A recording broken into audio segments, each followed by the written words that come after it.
Oke, assalamualaikum warahmatullahi wabarakatuh. Selamat malam semuanya. Halo. Ya, apa kabar teman-teman semua? Baik. Baik, alhamdulillah. Jadi pada kesempatan kali ini kita bertemu lagi pada mata kuliah Ekowisata dan Pembangunan Berkelanjutan. Yang mana mata kuliah ini adalah salah satu mata kuliah wajib pada program studi pariwisata. Nah, teman-teman, kita coba flashback sebentar sebelum kita masuk pada materi yang hari ini. Coba teman-teman masih ingat nggak apa itu pengertian ekowisata? Desi? Kalau nggak salah Bu, itu artinya pariwisata yang memanfaatkan lingkungan alam, sosial, budaya yang ada di suatu tempat. Oke, ada lagi pendapat yang lain tentang ekowisata? Jadi teman-teman mungkin pernah mendengar ya, banyak sekali sekarang wisata-wisata yang sudah tidak lagi bersifat massal. Jadi pariwisata kita sudah beralih dari yang massal ke alternatif. Artinya dari yang tadi yang mendatangkan jumlah banyak ke jumlah yang lebih, mungkin tidak lebih sedikit tetapi bisa lebih diatur seperti itu. Namanya pariwisata alternatif. Nah, ekowisata adalah salah satu bagian dari pariwisata alternatif. Ada nggak yang bisa menjelaskan lebih komplit tentang ekowisata? Ayo, ada yang bisa menjelaskan? Intan? Pengembangan pariwisata dengan tujuan untuk meningkatkan pelestarian alamnya. Oke, kalau digabung tadi pernyataan dari Desi dan pernyataan dari Intan, ada yang bisa menggabungkan nggak? Dari Desi sudah tepat, dari Intan juga sudah pas, tapi kalau digabungkan lebih pas lagi. Apa itu pengertian dari ekowisata? Ayo Intan mau menggabungkan? Berarti kalau jatuhnya pelestarian lingkungan, alam dan budaya. Iya. Jadi ekowisata itu adalah salah satu wisata yang memang mereka melibatkan masyarakat, tetapi dengan konsep yang lebih spesifik, yaitu melibatkan alam, budaya, dan tradisi masyarakat yang ada di sekitar. Teman-teman pernah nggak, kalau di Batam contohnya ya, pernah nggak dengar tentang ekowisata? Ada nggak sih sebenarnya di Batam ekowisata? Di mana? Mangrove. Di mana itu? Di Nongsa. Ya, ini pengertian. Nanti saya akan ada beberapa video yang saya tampilkan tentang ekowisata. Nah, jadi ini adalah pengertian ekowisata. Kalau menurut Dijen pada pariwisata di tahun 1995, ekowisata adalah suatu konsep pengembangan pariwisata berkelanjutan. Nah, jadi kenapa harus berkelanjutan? Karena memang sifatnya ini supaya ekowisata ini bisa terus sustain. Jadi bisa bersaing juga dengan wisata yang lain. Kemudian dia juga karena melibatkan alam, kemudian dia lebih ke masyarakat, berharap bahwa ekowisata atau wisata ini bisa lebih bermanfaat. Jadi pengembangannya bisa terus-menerus. Karena ada wisata yang misalnya baru buka sebentar, dia tutup. Karena apa? Karena sifatnya tidak sustain. Jadi kalau misalnya ekowisata, ini konsep pembangunan berkelanjutan. Kalau bisa dari desa ke wisata yang akhirnya dia memiliki keberlanjutan lingkungan. Salah satunya apa? Nggak merusak lingkungan misalnya. Jadi mereka back to nature. Kemudian apa lagi? Masih ingat nggak? Tidak merusak lingkungan, mereka berbasis masyarakat, melibatkan masyarakat yang ada di sekitar. Nah, itu ekowisata. Kemudian apa? Kemudian pariwisata berkelanjutan ini bertujuan untuk mendukung upaya-upaya pelestarian lingkungan dan meningkatkan partisipasi masyarakat. Jadi kuncinya itu, ya. Bu, kayaknya saya jarang Bu lihat ekowisata ada di Batam. Jarang memang untuk di Batam ada ekowisata, tapi sebenarnya wisata ini sudah berkembang. Teman-teman mungkin selama ini kan kalau wisata mungkin ke resort atau kemana, atau ke misalnya ke tempat wisata yang pantai sifatnya, kebanyakan ke sana ya. Tapi nanti akan saya tampilkan beberapa video yang ternyata ada tempat wisata yang memang ekowisata ini memberikan warna baru bagi pariwisata. Nah, ini dia prinsip-prinsip ekowisata yang tadi saya bilang. Tadi ada yang Intan sebutkan prinsip konservasi. Ya, prinsip konservasi artinya apa? Memiliki kepedulian tanggung jawab dan komitmen terhadap pelestarian lingkungan. Contohnya tadi disebutkan di mana tadi? Di Batam? Ya, jadi itu salah satu jenis ekowisata yang ada di Batam, yaitu ekowisata mangrove. Dia namanya apa? Masih ingat nggak? Nama desa wisatanya apa? Kampung Tua Bakau Serip. Kampung Teri juga ada. Itu termasuk salah satu wisata. Apa yang dia lakukan? Dia menerapkan prinsip konservasi, pemberdayaan lingkungan. Ya, jadi kalau misalnya teman-teman lihat satu tempat wisata itu sudah memiliki salah satu prinsip ini, bisa dikatakan ekowisata, tetapi belum lengkap. Dia memang memberdayakan lingkungan yang ada. Apa yang ada di lingkungan itu dia gunakan sebagai salah satu kelebihan, seperti mangrove. Kalau kemarin saya pernah wawancara sama pengelola desa wisata mangrove ya, Pandang Tak Jemu. Beliau mengatakan bahwa kalau misalnya di sini dulunya ini bukan tempat wisata Mbak ya, atau Bu gitu ya, dia bilang ini bukan tempat wisata tapi ini adalah dulunya tempat pembuangan sampah. Lalu saya sulap menjadi wisata mangrove dan itu prosesnya butuh lama sekali. Nah, kemudian kita lihat prinsip partisipasi masyarakat. Setelah mereka sudah memiliki prinsip konservasi, memberdayakan lingkungan, turun ke prinsip partisipasi masyarakat. Karena kalau misalnya kita punya satu desa wisata misalnya ya, atau kita punya satu desa, kita punya satu komunitas, kita ingin memberdayakan lingkungannya. Tapi ternyata nggak ada partisipasi masyarakat.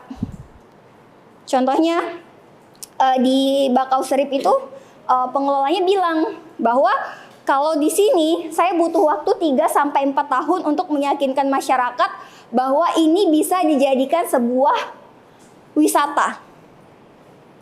Karena apa? Karena tidak mudah untuk memberikan masukan kepada masyarakat, apalagi mereka bersifat desa. Ya kan? Karena pasti mereka berpikir bagaimana sebuah desa bisa menjadi satu tempat wisata. Nah, jadi di pengelolanya harus kuat. Dia harus bisa memberikan semacam pandangan kepada masyarakat bahwa desa ini bisa bangkit dengan adanya wisata. Nah, itu adalah prinsip partisipasi masyarakat. Lalu, kalau misalnya cuma 2, masih belum cukup. Sudah ada prinsip konservasi, sudah ada prinsip partisipasi masyarakat, masuk pada prinsip ekonomi. Ada yang bisa jelaskan nggak? Ini pengertiannya, tapi ada yang bisa jelaskan nggak contohnya? Kenapa harus menggunakan prinsip ekonomi? Sudah ada nih pemberdayaannya, pemberdayaan lingkungan. Partisipasi masyarakatnya sudah didapatkan. Nah, terus ada prinsip ekonomi. Ada yang tahu nggak?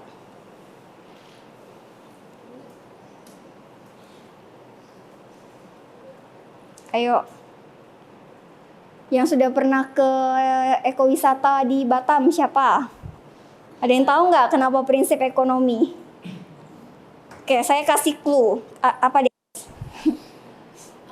Misalnya kalau misalnya kita pergi ke tempat wisata tersebut, ada uang masuk tiketnya gitu. Satu, betul. Jadi kalau misalnya ada uang masuk itu bisa untuk pengurusnya lebih memadai tempat wisata tersebut. Betul. Ada uang masuknya. Nanti saya akan kasih satu video yang menarik tentang Desa Ngelanggeran yang mereka menggunakan itu sebagai salah satu modal untuk berputar. Ada uang masuknya. Gitu. Tapi ada lagi nih yang lebih penting di unsur ekonomi yang dia berkaitan dengan partisipasi masyarakat. Ada yang tahu nggak? Sebagai mata pencaharian masyarakat. Mata pencaharian masyarakat. Jadi mereka memberdayakan partisipasi masyarakat, tidak hanya mereka menggunakan tenaga masyarakatnya. Mungkin ada ya beberapa desa wisata yang mereka hanya menggunakan tenaga masyarakatnya saja. Karena apa? Karena ya udah masyarakat di sini bisa kita berdayakan kok. Misalnya untuk gotong royongnya, atau untuk membuat acara apa, atau untuk menunjukkan festival apa, menunjukkan budaya apa. Tapi mereka lupa bahwa ternyata bisa memberdayakan prinsip ekonomi ini untuk menjadi salah satu pencaharian bagi warga sekitar. Kalau di beberapa desa wisata ya, tidak hanya di Batam tapi di Indonesia, itu menjadikan kalau di Pelipuran Bali, ada salah satu desa wisata di Pelipuran Bali, itu mereka menjadikan salah satu mata pencaharian itu garam. Jadi garam ini diekspor ke seluruh dunia. Ada beberapa negara-negara yang memang mereka sudah mengambil garam dari desa ini. Kenapa? Karena hasil lautnya dapat digunakan, dapat menghasilkan garam yang dengan kualitas tinggi. Nah, itu menjadi salah satu mata pencaharian dari si desa wisata tersebut. Sehingga apa? Sehingga ini bisa menjadi salah satu suntikan dana bagi si desa wisata. Itu satu. Kemudian di Ngelanggeran misalnya, dia gunung api purba, tapi banyak sekali contoh-contoh wisata yang ada di sana yang dia buat. Kalau misalnya main atraksi kita naik gunung ke gunung Ngelanggerannya, misalnya gunung api purba, kita bayar 15.000. Misalnya ada 10 orang 150.000. Itu kalau misalnya dari turis lokal. Tapi kalau misalnya dari turis luar negeri, itu beda lagi gitu. Nah, itu akan menjadi apa? Itu salah satu masuk pada prinsip ekonomi. Ya. Jadi kalau misalnya harusnya ekowisata ini bisa berkembang, kenapa dia punya prinsip sustainable atau berkelanjutan? Karena itu tadi, sifatnya mereka berharap dengan adanya ekowisata ini akan berkembang. Gitu. Sampai di sini paham? Ada yang mau tanya? Kalau ada yang mau bertanya silahkan. Jadi teman-teman, kayaknya memang perlu keliling-keliling ya, karena teman-teman jurusan pariwisata. Jadi teman-teman perlu melihat bahwa ternyata pariwisata tidak hanya misalnya ke Pantai Kuta atau nggak hanya ke Lombok misalnya ya, tapi ada bagian-bagian part-part yang ada di Indonesia atau di Batam sendiri yang teman-teman belum pernah pergi, tapi ternyata itu menarik gitu. Nah, itu adalah salah satu kenapa kita harus belajar tentang ekowisata. Karena wisata yang paling murah dan dekat dengan alam. Jadi biasanya kalau misalnya ekowisata ini teman-teman nggak perlu mengeluarkan uang dengan jumlah yang lebih gitu. Jadi lebih minimalis, tapi teman-teman juga mendapat insight yang lebih menarik. Oh, ternyata di Batam ada. Saya kemarin ke Bakau Serif, oh ternyata di Batam ada yang namanya wisata mangrove. Oh, ternyata dalamnya seperti ini. Oh, ternyata cukup menarik gitu. Oh, ternyata ini ramah anak-anak, nggak terlalu rame, tapi juga nggak terlalu sepi. Oh, ternyata ini bisa dipakai buat camping. Oh, ternyata ini bisa dipakai buat perkumpulan gitu. Jadi salah satu hal yang menarik dari ekowisata yaitu mereka adalah pengembangan desa wisata. Nah, ini kemudian karakteristiknya ekowisata. Ya, jadi ada 5 ya. Jadi ada nature base, ya ekowisata merupakan bagian atau keseluruhan dari alam itu sendiri. Kemudian ada sustainable yang tadi saya jelaskan. Kemudian ada environmentally educative. Nah, kalau ini biasanya sifatnya seperti kalau teman-teman itu berkunjung ke satu tempat, itu ada namanya wisata edukasi. Jadi teman-teman dijelaskan. Nah, itu sekarang lagi jadi naik daun loh. Jadi kalau misalnya di beberapa tempat wisata kayak bagaimana cara membuat teh ya, kalau di Jawa misalnya contohnya, itu kita seperti diajari oleh mereka, kita diajari cara membuat teh yang memang teh itu asli dari kebun mereka seperti itu. Atau cara membuat coklat. Salah satu desa wisata terbaik di ASEAN itu desa wisata Ngelanggeran, itu mereka salah satunya adalah memiliki wisata edukasi. Itu bagaimana cara mengolah coklat, karena mereka punya pohon coklat gitu. Nah, saking menariknya itu menjadi salah satu wisata. Jadi mereka punya unsur edukasinya. Nah, kalau teman-teman lihat sekarang rata-rata seperti itu. Kalau wisata-wisata yang dia back to nature itu biasanya ada unsur edukasi atau ada guide yang nanti akan menjelaskan tentang misalnya budaya-budaya yang ada di sekitar atau di tempat wisata tersebut. Contohnya teman-teman perlu misalnya ke Kampung Tua Bakau Serif. Contoh yang ada di Batam. Teman-teman kalau datang ke sana, itu pengelolanya akan ngejelasin asal muasal dari mangrove ini kenapa bisa ada. Dan ternyata baru saya sadari dia sudah berdiri 10 tahun lebih kalau nggak salah. Jadi caranya adalah dengan sendiri untuk meyakinkan bahwa lokasi ini bisa menjadi tempat wisata. Nah, kemudian ada bermanfaat bagi masyarakat setempat. Ini yang tadi saya jelaskan. Yang namanya ekowisata itu punya prinsip memberdayakan masyarakat sehingga dia memiliki kebermanfaat bagi masyarakat. Jadi jangan sampai nih ya, teman-teman punya mengelola ekowisata, terus souvenirnya ngambil dari luar. Nah, itu fatal ya. Jadi teman-teman punya diminta untuk mengelola satu desa wisata. Souvenirnya teman-teman ngambilnya dari luar. Oh, kita ambil dari luar aja, gitu. Yang pertama, teman-teman sudah tidak menerapkan konsep kemasyarakatan. Yang kedua, tidak menerapkan konsep prinsip ekonominya. Nah, itu fatal.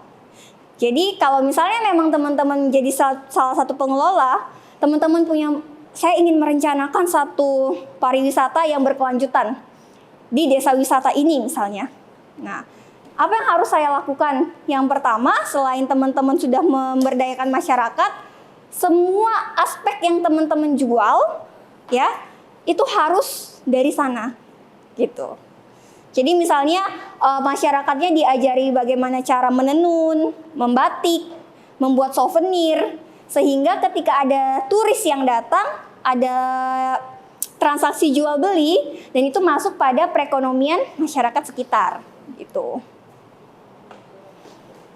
Ada yang ingin ditanyakan sampai di sini?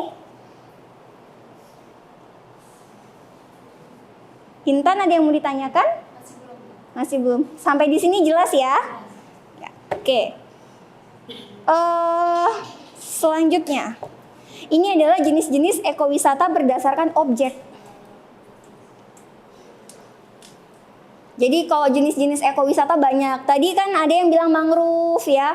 Ada juga ada ekowisata yang berbentuk, ada yang konservasi alam. Kemudian ada yang ekowisata itu memang ekowisata laut seperti itu. Nah, teman-teman, ini salah satu jenis-jenis ekowisata berdasarkan objek. Jadi ada ekowisata alam sama ekowisata budaya. Yang pertama, ekowisata alam, teman-teman mungkin bisa lihat ini sifatnya itu dapat dilihat atau disaksikan secara bebas. Nah, banyak sekali ekowisata yang ada di Indonesia. Oke, kalau teman-teman lihat, Bu, sebenarnya ekowisata di Indonesia ada berapa banyak sih? Teman-teman bisa lihat website Jadesta yang sekarang memang semenjak zaman kepemimpinan Menteri Pariwisata kita itu semuanya terbuka. Jadi kalau di tahun 2021 perkembangan desa wisata di Indonesia itu jumlahnya 1.831. Itu di tahun 2021. Di tahun 2002 meningkat menjadi 3.241. Di tahun 2023 sekarang terakhir kemarin saya lihat di website jumlah desa wisata yang tercatat ya, yang tercatat karena mereka memiliki kategori. Itu jumlahnya sudah 4.700. Jadi perkembangannya signifikan. Kok bisa ya, Bu? Desa wisata ternyata bisa berkembang gitu. Bisa, karena ini adalah salah satu yang saya teliti di mata kuliah ekowisata. Perkembangan desa wisata itu ternyata meningkat karena ternyata permintaan, pergeseran. Jadi kalau misalnya turis-turis dari luar negeri, dari turis-turis internasional atau mancanegara, itu biasanya ke sini tuh udah bosan sama yang namanya misalnya resort atau wisata-wisata yang bersifat massal, mereka udah bosan. Jadi ternyata mereka itu sekarang senang berwisata yang memang back to nature atau yang sifatnya petualangan. Gitu. Yang mereka nggak dapatin di luar negeri atau di negara mereka. Mereka tidak mendapatkan itu. Nah, mereka ke Indonesia datang biasanya langsung menuju wisata-wisata yang seperti ini. Desa wisata kita di Indonesia yang desa wisata Ngelanggeran itu mendapatkan penghargaan desa wisata terbaik di ASEAN, Asia Tenggara. Teman-teman kalau ke Jogja harus ke sana. Nanti saya kasih lihat videonya. Nah, itu adalah salah satu ekowisata alam. Jadi banyak sekali. Jadi ada gunung api purba. Mereka itu ada gunung api yang tidak aktif, makanya dinamakan gunung api purba. 10 tahun atau 12 tahun yang lalu saya ke sana. Jadi kita naik gunung. Naik gunung itu hanya sekitar 30 menit. 1 jam, 1 jam. Turunnya 30 menit. Nah, di sana kita lihat pemandangan. Nah, kenapa sih orang tertarik ke sana? Karena biasanya kalau misalnya kita naik gunung, itu butuh waktu 9 jam. 8 sampai 9 jam. Apalagi kalau perempuan bisa 12 jam untuk sampai ke puncak. Nah, kalau gunung api purba di Ngelanggeran, itu nggak sampai 1 jam. Karena juga treknya tidak terlalu sulit. Jadi kalau teman-teman lihat treknya itu lebih mudah dan teman-teman bisa sambil agak berlari. Kayak gitu, ke atas. Nah, tapi kalau yang perempuan tetap sih biasanya banyak istirahat. 10 menit istirahat, 10 menit istirahat gitu. Itu teman-teman perlu mungkin lihat bahwa itu adalah salah satu contoh ekowisata yang ada di Indonesia yang sudah sustain sampai sekarang. Bahkan pengelolanya itu menjadi salah satu juri pada kategori Anugerah Desa Wisata Indonesia. Karena dia bisa mengelola ekowisatanya dengan baik. Nah, kemudian ada ekowisata budaya. Ini adalah hasil kebudayaan dilihat, disaksikan, dan dipelajari. Nah, ekowisata budaya juga banyak di Indonesia. Kalau kita lihat ada juga jenis ekowisata berdasarkan jumlah ini pengunjung apakah banyak atau sedikit gitu. Atau lokasinya kalau desa wisata Sembulang ya. Kalau teman-teman pernah ke Sembulang? Belum pernah. Intan nggak pernah. Menurut Intan itu bisa dikategorikan desa wisata nggak? Bisa. Kenapa? Karena di situ juga ada pengelolaan perpustakaan, terus ada mata pencahariannya kayak mereka buka usaha makanan. Makanannya seperti apa? Seafood. Oke. Jadi ada salah satu desa wisata di Barelang, teman-teman. Desa wisata Sembulang namanya. Tapi dia belum terdaftar di Jadesta, ya. Jadi biasanya kalau belum terdaftar di Jadesta, ada beberapa kriteria yang mereka belum dapat masuk. Nah, itu salah satu mereka punya hostel ya, Intan ya, homestay. Jadi mereka itu kalau saya nggak salah, ketika saya berkunjung ke sana, homestay-nya itu rumah warga.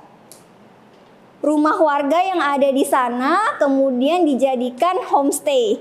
Per malamnya bisa 150.000 sampai 200.000. Nah, homestay-nya seperti apa ya teman-teman bisa bayangkan kalau di desa bagaimana sih gitu ya. Jadi bukan kayak hotel, rumah warga, tapi memang lebih bagus. Dia ada kamarnya, ada dapurnya, kemudian ada ruang tengahnya untuk berkumpul keluarga. Lalu dia di pelataran. Ada juga yang homestay-nya itu tidak di pelataran, tapi homestay-nya itu ada di darat. Itu ada, tapi biasanya banyak yang minta di pelataran supaya bisa melihat laut, seperti itu. Nah, homestay itu salah satu mata pencahariannya warga. Jadi kalau kata waktu saya berkunjung ke Bakau Serip, Mbak, justru kita pendapatan paling tinggi di sini itu homestay. Rumah warga. Kalau misalnya udah ada turis internasional, turis mancanegara atau turis dari luar mau nginep di sini, mau live in di sini, mereka itu justru banyak sekali yang mencari homestay warga. Gitu. Jadi mata pencahariannya lebih besar. Biasanya mereka bisa berhari-hari, seminggu atau 2 minggu. Jadi kita akan pilihkan homestay yang benar-benar layak dan memang itu permintaan dari si turisnya. Nah, itu menjadi salah satu mata pencaharian. Kemudian makannya gimana? Makannya mereka itu pesen. Di sana kan banyak ya kalau misalnya di desa wisata, apalagi yang di laut, itu kebanyakan seafood. Kalau di Kampung Teri ada namanya ketam, ada yang pernah dengar nggak ya? Ketam Maijah kalau saya nggak salah. Nah, ini mahasiswa pariwisata harusnya banyak yang ke desa wisata ini. Harus ngelihat langsung ekowisata itu seperti apa. Gitu. Nanti di akhir pembelajaran kita, capaian pembelajarannya teman-teman harus datang ke sana untuk melihat langsung bagaimana sih kondisi dari ekowisata yang sebenarnya. Apa kira-kira yang perlu kita tambahkan, apa yang kira-kira perlu kita kembangkan, apakah kayaknya perlu dikembangkan entrepreneur deh di sana. Karena ternyata mereka tuh packagingnya kurang bagus. Mereka jualan seafood, tapi packagingnya nggak banget gitu, atau packagingnya nggak menarik sehingga ini nggak bisa dijual. Tapi misalnya mereka udah banyak langganan, iya, langganan itu kan mereka yang datang. Tapi kalau misalnya ini mau dikembangkan dan bisa dijual, itu lebih baik lagi. Seperti itu. Nah, teman-teman boleh kasih saran begitu. Nah, saya akan kasih contoh salah satu desa wisata. Nah, ini mungkin teman-teman harus lihat nih. Ini ekowisata mangrove. Halo sahabat ICI semua, apa kabar? Hari ini Udah pernah kesini belum? Jalan-jalan ke wisata Taman Rekreasi Cagar Alam Mangrove Pandan Kak Jengel. Mangrove ini terletak di Nusa Batam, geng. Nah, Ayo ikutin kunjungan singkat saya di Taman Rekreasi Cagar Alam Mangrove Pandan Kak Jengel. ini bulan Mei besok akan didatangi oleh Pak Sandi. Orang, maka bisa Jadi teman-teman boleh datang ke sana untuk melihat. Ada kunjungan. Jadi ini salah satu ekowisata yang mereka mendapatkan penghargaan 50 desa wisata terbaik se-Indonesia. Baru tahu kan? Karena memang ternyata semenarik itu ekowisata. ditandai dengan gerbang yang unik, kita bisa memanfaatkan area ini untuk foto-foto atau mungkin bakal jadi video yang menarik di sosial media kita deh. Dulu ini katanya tempat pembuangan sampah.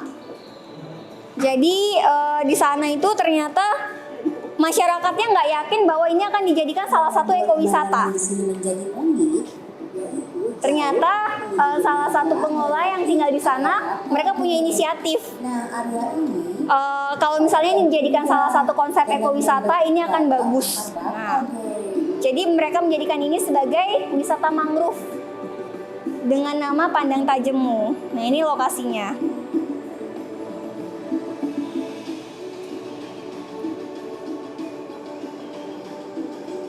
dalam perjalanan menuju dermaga, kita akan mendengar cukup banyak suara-suara burung yang cukup asing di telinga. Menurut saya, ini pengalaman yang sangat menarik, geng. Mengingat hewan-hewan ini hidup bebas di luar sangkar. Sekarang kita lihat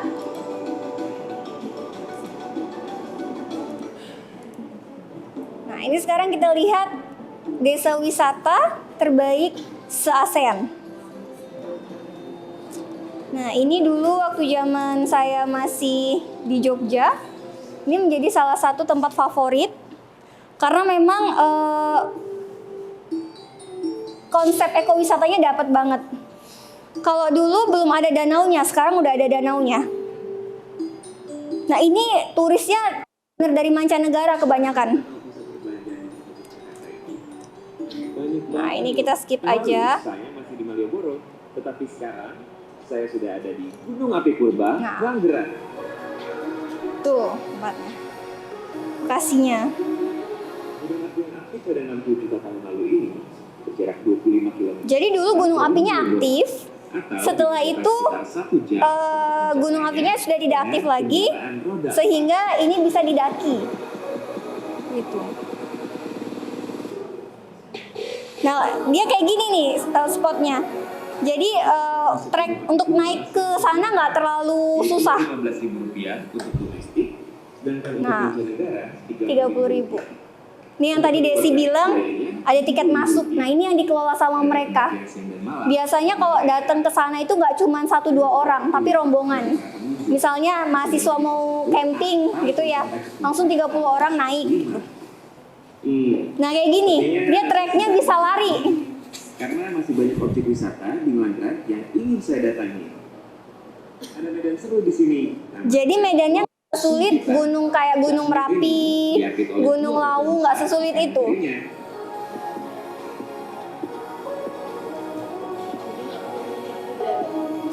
Kami nginep. Nah, ini dari puncak. Kalau kami waktu itu nginep karena memang kita mau lihat sunset sama sunrise. Jadi kita pas-pasin. Pas ke atas itu sunset, pas kita pagi-paginya sunrise. Sampai juga di pos 1 Gunung Api Purba Langgeran. Lihat di sini pemandangannya. Nah, pemandangannya kayak gini, persis begini. Jadi dulu 13 tahun yang lalu saya naik begini juga. Bucket list kamu. Saya foto dulu ya. Bagus banget. Nah, kemudian salah satu yang menjadi sumber mata pencaharian di sana. Nanti teman-teman lihat ada kebun coklat. Jadi mereka memberdayakan itu juga. Wisata lainnya. Yuk kita lihat ada apa aja. Jadi kalau misalnya besok teman-teman ke Jogja, nah teman-teman wajib nih ke sini. Masih di area yang sama. Kali ini saya menyambangi Embung Langgeran. Awalnya cekungan seluas Dulu nggak ada ini. 4 hektar ini dibuat Waktu saya di sana, saya sampai tahun 2013 itu belum ada danau. karena pesonanya yang memanjakan mata. Nah sekarang udah ada karena waktu saya pulang ke Batam, danau ini baru diresmikan. Objek wisata. Baru diresmikan 19 Februari 2013 saya balik ke Batam. Untuk tempat wisata. Foto-foto. Nah ini kebun coklatnya. Ini Gunung Api Purba. Jadi benar-benar mereka memberdayakan apapun yang ada di sana. Kebun coklat dan Gunung apinya diberdayakan untuk turis naik ke puncak gitu ya. Nah kemudian coklat ini juga mereka berdayakan. salah satunya adalah budidaya coklat. Ini saya sudah di kebun coklat dan belakang saya ini banyak buah coklat ya. Tapi yang merah ini belum yang matang. Kalau yang matang yang merah kuning ada di sebelah. Jadi benar-benar lokasi wisatanya itu luas banget kalau di sini. Makanya mereka jadi salah satu desa wisata terbaik yang ada di ASEAN. Ini dia yang sudah matang. Katanya bisa dimakan. Kita coba langsung aja.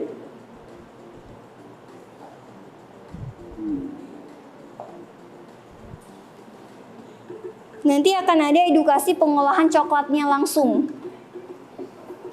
Rasanya asam manis kayak manis. Ini bijinya. Saya juga belum Dijual. pernah makan Karena sih. ini nanti yang akan diolah menjadi coklat. Asam manis ya. Menariknya dan bangga juga sih, masyarakat Melanggeran ini menjualnya hasil olahan jadi seperti yang kita kenal. Bijinya jangan dibuang ya. Kita terus langsung.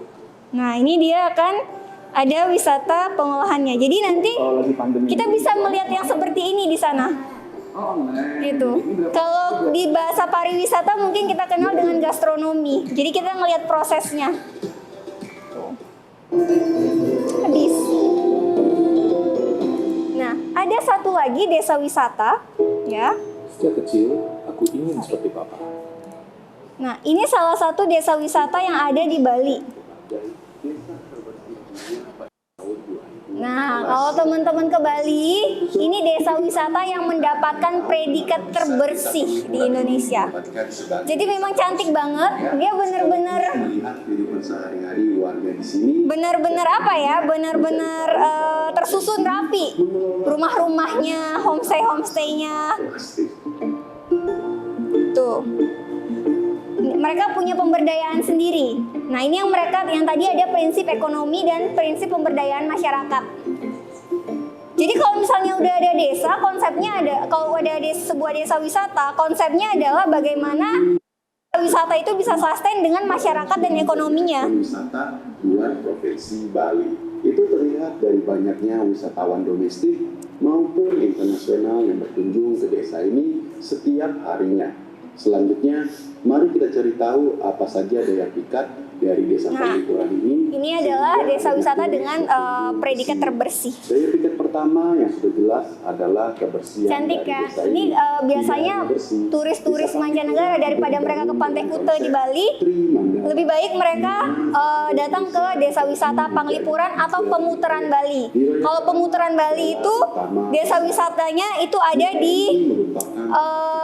lebih pada konservasi lautnya. Posisinya berada di atas atau tertinggi dari bangunan-bangunan lainnya. Irikan.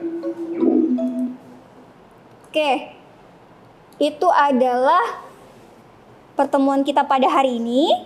Ya, jadi teman-teman sudah tahu prinsip dasarnya. Apalagi tadi? Selain prinsip, karakteristik, kemudian jenis-jenisnya. Prinsipnya, teman-teman nggak boleh lupa sama prinsip. Prinsipnya apa aja? Yang pertama, konservasi, kemudian ekonomi, kemudian masyarakat. Ya. Jadi prinsip ini adalah prinsip yang harus teman-teman terapkan pada ekowisata. Kalau misalnya nanti di tugas akhir misalnya apakah masyarakatnya terlibat atau enggak, biasanya ditanyakan. Apakah masyarakat di sini terlibat dengan dengan pembangunan atau pemberdayaan desa? Ada beberapa, kalau misalnya dulu saya pernah interview di Sembulang, ada yang tidak mau terlibat. Kenapa tidak mau terlibat? Karena mereka merasa bahwa mereka tidak mendapatkan keuntungan apapun ketika mereka terlibat. Hanya digunakan tenaganya saja untuk gotong royong. Padahal sebenarnya tidak seperti itu. Kalau misalnya mereka mau melebihkan sedikit waktu atau mereka misalnya mau terlibat dalam fasilitas, itu biasanya mereka akan mendapatkan manfaat. Seperti tadi penyewaan kendaraan atau penyewaan homestay ya. Jadi rumah-rumah mereka itu dijadikan tempat untuk live in para turis. Nah, kebanyakan kalau di dalam 3 prinsip ini dari konservasi, kemudian ekonomi sama masyarakat, konsep yang paling atau prinsip yang paling sulit itu adalah prinsip pemberdayaan masyarakat. Karena paling sulit sekali untuk menyatukan kepala-kepala masyarakat yang ada di sana. Kadang mungkin ada iri satu sama lain. Kenapa yang dipilih rumahnya si A? Kenapa rumah saya nggak dipilih gitu untuk sebagai tempat homestay? Nah itu biasanya crash di situ. Jadi kalau misalnya teman-teman nanti suatu hari misalnya menjadi salah satu pengelola ekowisata atau misalnya kalau misalnya masuk ke Kemenparekraf, itu biasanya akan menjadi koordinator misalnya, koordinator lapangan di desa wisata. Itu biasanya teman-teman nanti akan diminta untuk bagaimana mengkoordinasikan desa wisata yang ada di Indonesia. Jadi itu tadi, hari ini cukup sekian. Terima kasih untuk waktunya. Kita ketemu lagi dengan materi. Kalau ini kita udah belajar tentang prinsip karakteristik bisnis. Untuk minggu depan kita akan belajar tentang komponen-komponen yang lebih dalam tentang ekowisata dan pembangunan berkelanjutannya. Jadi apa itu keterkaitan ekowisata dengan pembangunan berkelanjutan? Karena itu adalah materi kita. Itu saja dari saya. Terima kasih. Selamat malam. Assalamualaikum warahmatullahi wabarakatuh. Terima kasih Bu. Selamat malam Bu. Bye.